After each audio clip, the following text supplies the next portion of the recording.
Oliver Stone's movie U-Turn is here at 10 past midnight. First on 4, an expose of America's brutal prisons. This film contains images and descriptions of violent and degrading treatment that may distress some viewers. It also contains some strong language.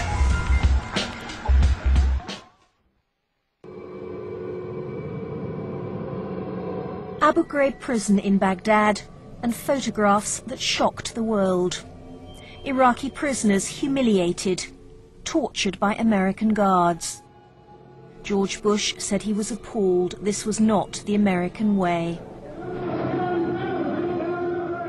More American guards screaming abuse at naked prisoners. But this is not Baghdad. This is Brazoria in Texas. Many American states require prison guards to video raids to prove there's no excessive force. They're searching this cell block for drugs. Somebody was saying that the guards are going in the cells and pulling people out and stuff, and strip searching them.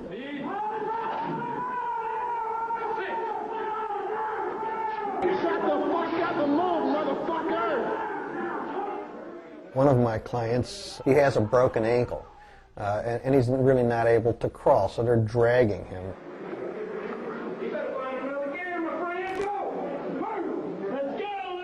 And he's zapped on his behind with a taser or a stun gun of some sort. My whole body was just doing this. Couldn't stop shaking. Some prison officers also have electric cattle prods. Others have dogs.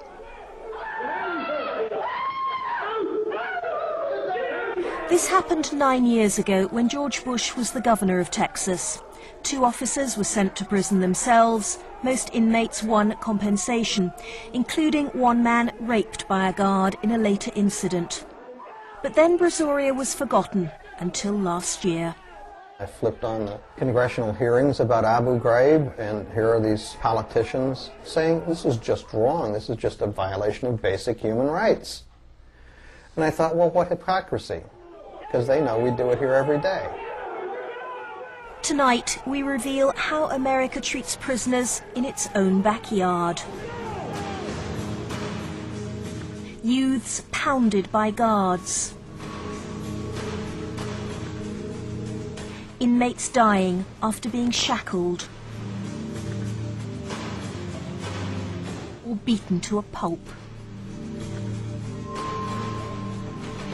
An ever-growing death toll in a hidden world of astonishing violence.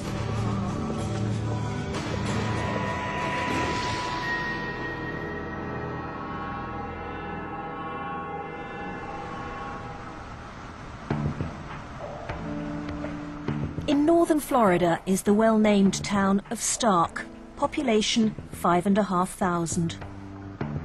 The local economy depends on the 5 state prisons around the town. Most families have someone working inside them. Prisoners also clean and maintain the town. But out of sight, in the 2 high-security prisons, most men are held in solitary confinement. You're greeted with screaming, just an unbelievable din of noise. It's extremely hot. It smells like a mixture of sewage and urine. You're in a 9 by 7 cell that's painted white.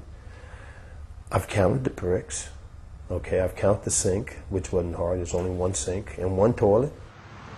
Mitch Scott spent nearly 30 years inside for armed robbery and rape, including several years in solitary.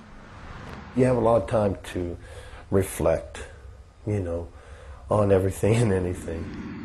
The prisons department wouldn't let us in anywhere, but their press officer, Sterling Ivey, said we could film from the road. Hello. How y'all doing? Hi. Good. From Channel 4, Sterling Ivey knows all about us. Who does? Sterling Ivey. Despite that permission, we were stopped every time. Sterling Ivey, yes.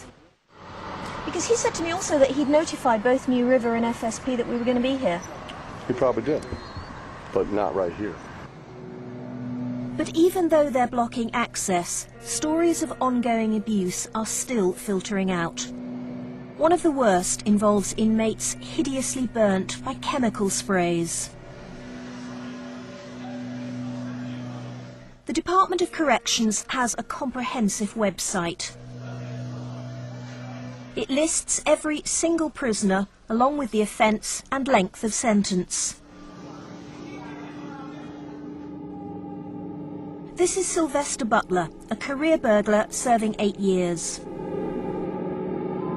But this photo was taken by his lawyer. Guards sprayed Butler in his cell with pepper and tear gas for banging on the door. Kurt Massey, doing 12 years for attempted murder.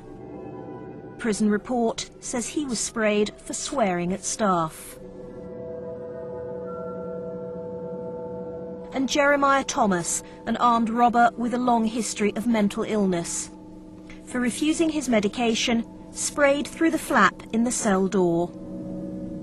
Nearly 24 men are now suing the prison authorities. They usually use large fire extinguisher-sized canisters of pepper spray, which then sticks to people's skin. We've had prisoners who have had second-degree chemical burns all over their body. It causes extreme pain.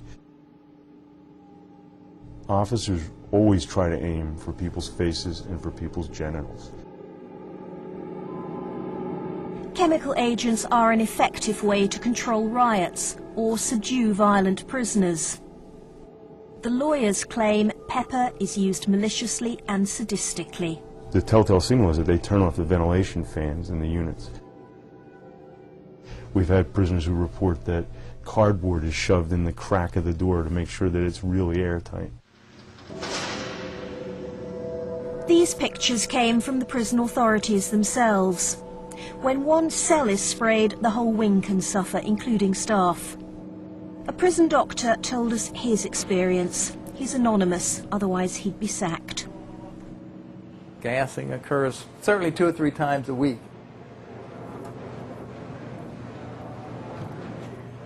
The security people say, get off the door, get off the window. I've told you 3 times, okay, you're going to get gassed. Your eyes begin to tear and your nose begins to burn. It becomes a horrendous irritation where you're almost choking in your own saliva.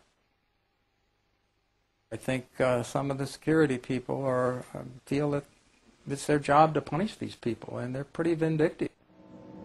They sprayed down the wing next to the wing that I was on, and it came through my window and gassed me, okay? And what was the effect on you? Describe to me what that was like. It was burning. I couldn't get enough water. It felt like my face was on fire. The reports, of course, all say we used 1 canister and we used 3 one-second controlled bursts. And if you look at the photographic evidence that we have of the burns that people receive, there's no way you could do that without gallons of this stuff. It's being used just to maintain absolute terror in the prisoners. There's no other word than torture. The Department of Corrections wouldn't answer any of our questions, but there is a statement on its website. It says chemical agents are only employed as an extreme measure instead of force. So what counts as force in a Florida prison? When guards attacked this prisoner, they broke his ribs, pierced his lung and ruptured his spleen. And they got away with it.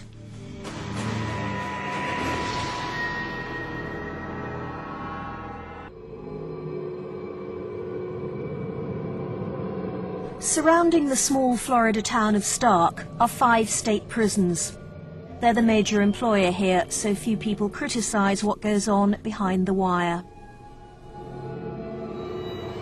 But one serving officer will. Karen Jones is one of 6 guards suing the prison department for sexual harassment.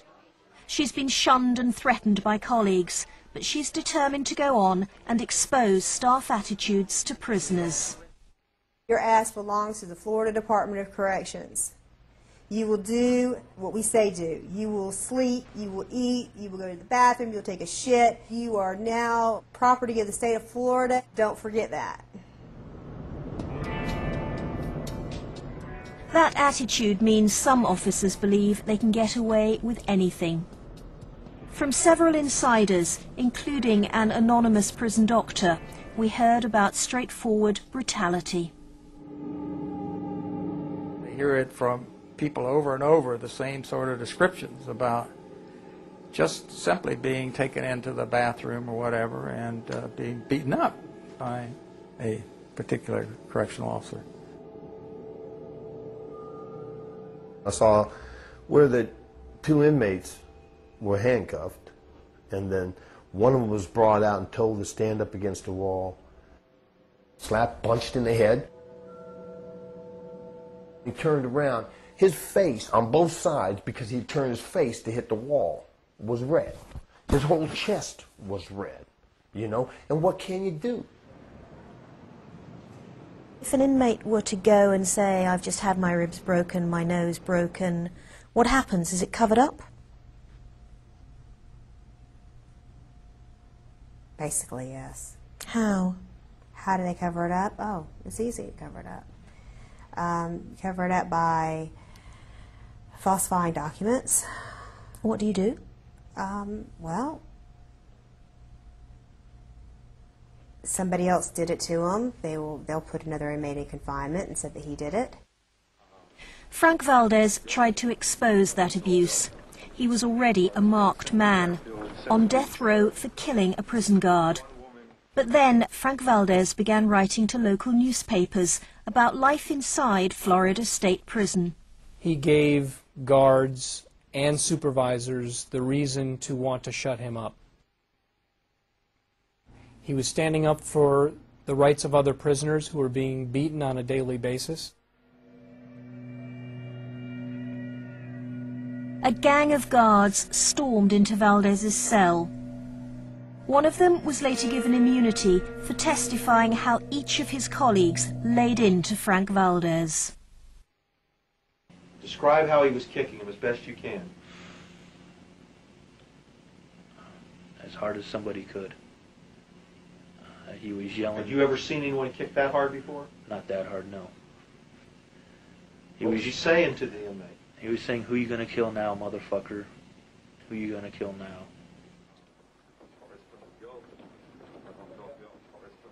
They beat him as bad as a man could be beaten.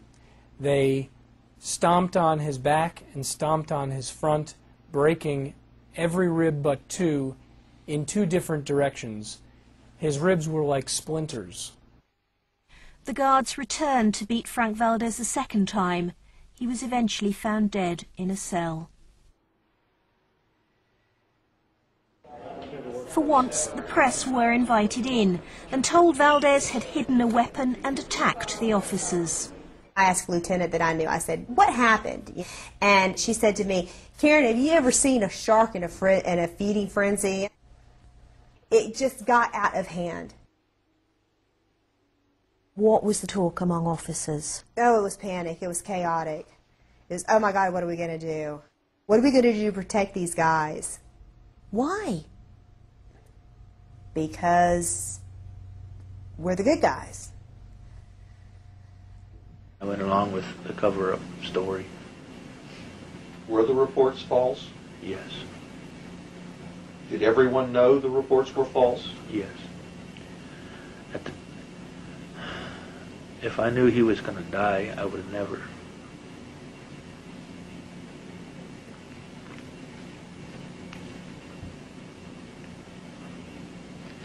I would have never done that. Initially,